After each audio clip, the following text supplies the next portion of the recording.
எனது நீண்டகால அரசியல் பயணத்தில் நான் அரசியலுக்குள் உள்நுழைவதற்கும் அரசியலில் தொடர்ந்து பயணிப்பதற்கும் எமது மக்களுக்காக உரிமையுடன் கூடிய அபிவிருத்தியை நோக்கி செல்வதற்கும் மதிப்புக்கும் மரியாதைக்கும் உரிய எனது நண்பருமான கௌரவ பாராளுமன்ற உறுப்பினர் சாணக்கியன் அவர்களையே சாரும் அவருடன் நீண்ட வருடங்களாக பயணித்திருக்கின்றேன். நாங்கள் ஒரு அரசியலையும் தாண்டி ஒரு நட்பு ரீதியான உறவுகளோடு பயணித்திருக்கின்றோம். அந்த வகையில் எமது பிரதேசம் சார்பாகவும் எமது மட்டக்களப்பு மாவட்டம் சார்பாகவும் பலதரப்பட்ட வேலை திட்டங்களை முன்னோக்கி செல்வதில் நான் அவருடன் இணைந்து பயனாற்றி இருக்கின்றேன். அந்த வகையில் அவருக்கு எனது மனமார்ந்த நன்றிகள். அவரது அரசியல் பயணம் மீண்டும் தொடர வேண்டும்.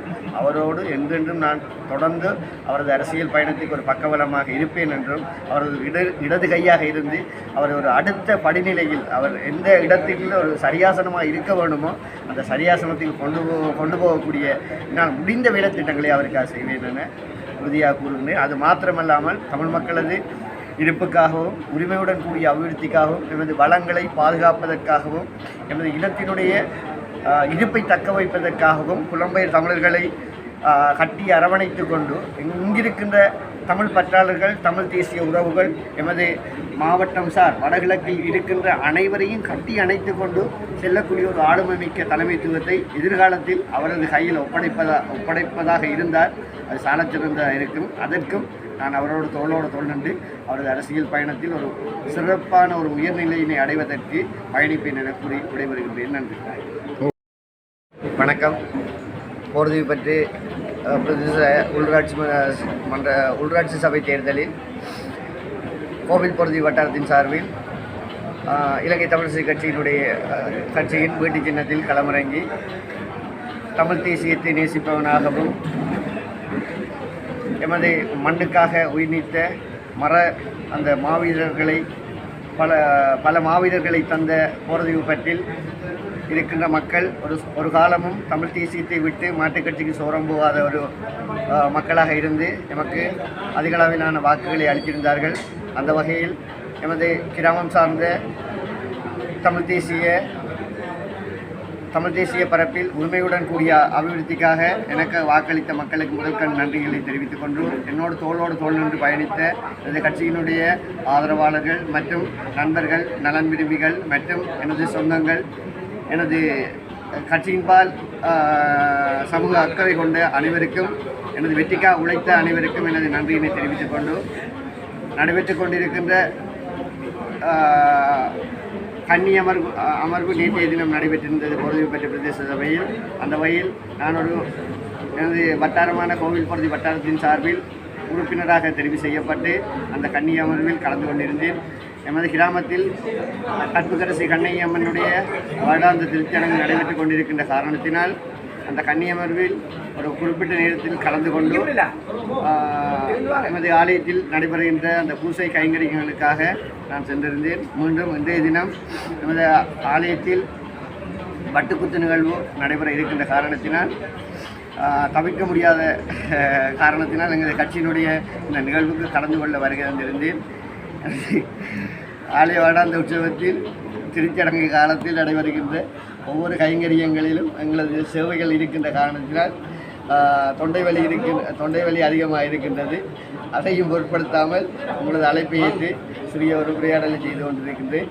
எனக்காக வாக்களித்த தமிழ் தேசிய பற்றாளர்கள் எனது கிராம மக்கள் அனைவருக்கும் மனமார்ந்த நன்றிகளை தெரிவித்துக் கொள்வதோடு அவர்கள் மென்மேலும் எனது அரசியல் பயணத்தில் இணைந்து பயணிக்க வேண்டும். அந்த மரத்தமிழர்களை நெஞ்சிலே சுமந்து எனது மண்ணுக்காகவும் எனது போர்தீவு பெற்ற பிரதேசத்துக்காகவும் பின்தங்கிய எமது கிராமத்துக்காகவும் என்றென்றும் நான் கடமையாகவும் கண்ணியமாகவும் நேர்மையாகவும் கடமையாற்றுவேன் என உறுதியாக கூறி விடைபெறுகின்றேன். நன்றி, வணக்கம்.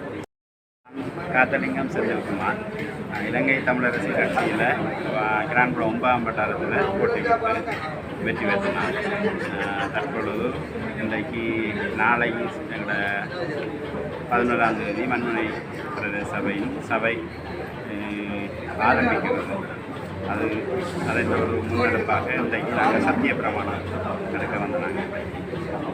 மேற்கொண்டு நாளைக்கு எங்களோட பதவியில் தவிசாளர் உப தவிசாளர் மற்றும் ஏனைய தெரிவுகள் நாளை இடம்பெற இருக்கின்றது.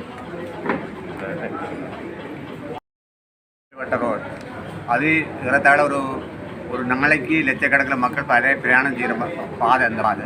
ஒரு விவசாயிகள் நிறைந்த ஒரு பாதை. விவசாயிகளுக்கு கிராம மக்கள் உதாரணமாக சொல்லப்போனால் ஆனெண்ணவழி, நெடியவட்டை, சின்னவத்தை போன்ற கிராமங்களிலிருந்து அந்த உரிய நேரத்தில் இந்த நோயாளிகளை எடுத்து செல்ல இயலாத நிலைமை இருக்கின்றது.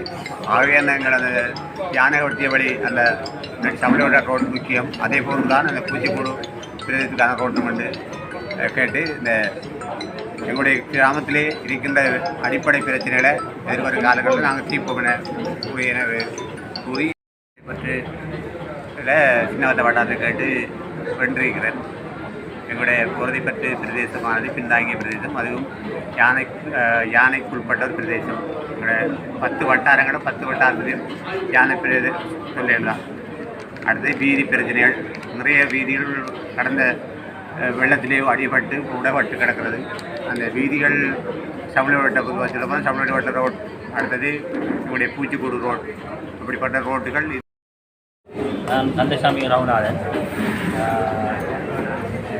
மட்டக்களப்பு மாநகர சபையில் 3ஆம் வட்டாரத்திலே 2018ஆம் ஆண்டு போட்டியில் வெற்றி பெற்று மக்களுக்கு சொந்த சேவைகளை செய்ததன் காரணமாக மீண்டும் 2025ஆம் ஆண்டு உள்ளாட்சி சபையிலே மாநகர சபையிலே உறுப்பினராக தெரிவு செய்யப்பட்டிருக்கிறார்.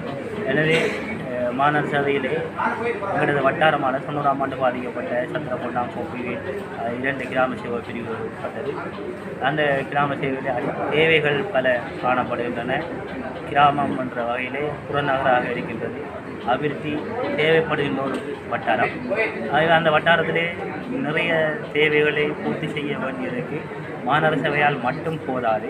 இருப்பினும் எனது முயற்சியின் காரணமாக மாநகர சபை வளங்களை பயன்படுத்தியும் மத்திய அரசாங்கம் மற்றது மாகாண சபையின் மூலம் நிறைய வளங்களை பெற்று எனது வட்டாரத்தை அபிவிருத்தி செய்ய வேண்டும் என்பதுதான் எனது நோக்கம்.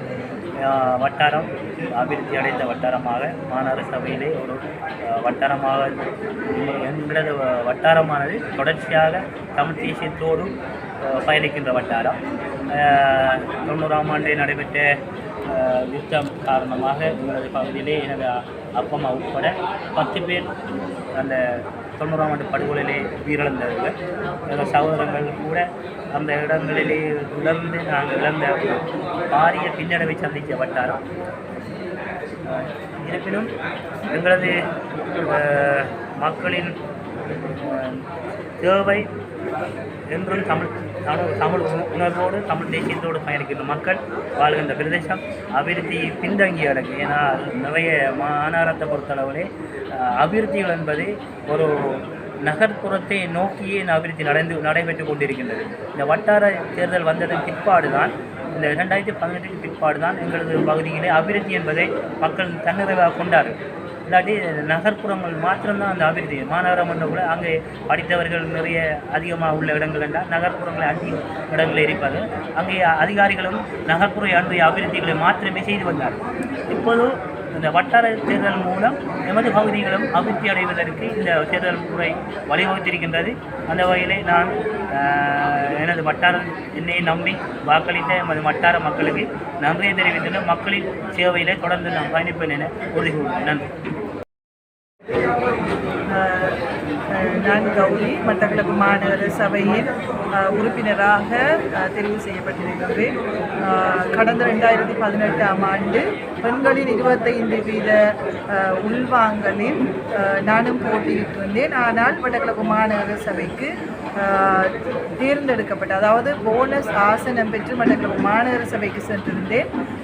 அங்கு பெண்களின் அரசியல் சார்ந்து மட்டக்களப்பு மாநகர சபைக்குட்பட்ட பொதுவான உரிமை சார்ந்த அபிவிருத்தி பணிகளை முடிந்த வரைக்கும் நான் எனது பாரிய முயற்சியில் நிறைவேற்றியிருந்தேன். அதன் அடிப்படையில் இந்த நடைபெற்று முடிந்த 2025ஆம் ஆண்டிற்கான உள்ளூராட்சி தேர்தலில் மீண்டும் திராய்மடு வட்டாரம், அதாவது பனிச்சேரி, திராய்மடு 2 கிராம சேவையாளர் பிரிவுகள் அடங்கிய திராய்மடு வட்டாரத்தில் நேரடி வேட்பாளராக நின்று அதிகூடிய வாக்கை பெற்று இன்று இந்த வெற்றியை மட்டக்களப்பு மாநகர சபையில் ஒரே ஒரு வெற்றி பெற்ற பெண்ணாக நான் இருக்கின்றேன்.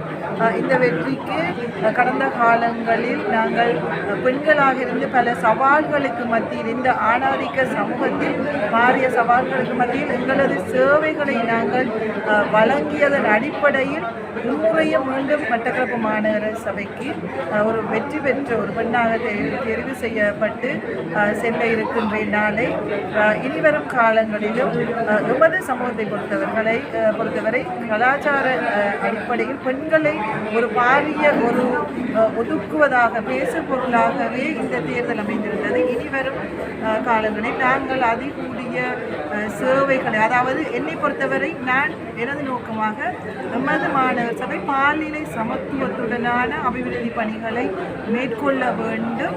அத்தோடு பெண்களுக்கு முன்மாதிரியாக நாங்கள் செயல்பட்டு இன்னும் பல பெண்களை இந்த அரசியல் பயணத்தில் உள்வாங்க வேண்டும் என்பது எனது பயணமாக நான் நினைக்கின்றேன்.